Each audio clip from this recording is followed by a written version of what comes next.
மதுரையில் தொழில் நகரமாக்குவதே திமுக அரசின் பிரதான நோக்கம். முதலீட்டாளர்கள் மாநாட்டில் முதல்வர் மு.க.ஸ்டாலின் உறுதி.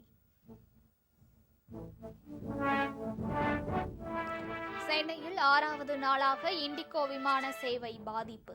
100 விமானங்களின் சேவை ரத்து செய்யப்பட்டதால் பயணிகள் கடும் அவதி.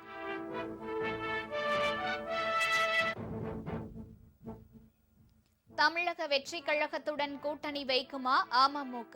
தேர்தல் நெருங்கும் போது முடிவு செய்யப்படும் என டிடிவி தினகரன் தகவல். சென்னையில் ஜிஎஸ்டி ஆணையர் அலுவலகத்தில் பயங்கர தீ விபத்து.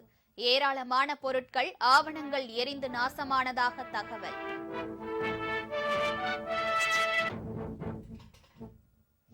கோவா ஹோட்டல் தீ விபத்தில் பலியானோர் எண்ணிக்கை 25ஆக உயர்வு.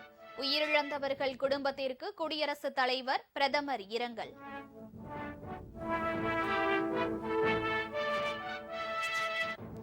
எத்தனை சூழ்ச்சி செய்தாலும் அதனை முறியடிப்போம். அவர்களின் பாட்சா என்னிடம் பலிக்காது. மதுரை அரசு விழாவில் முதல்வர் ஸ்டாலின் பேச்சு.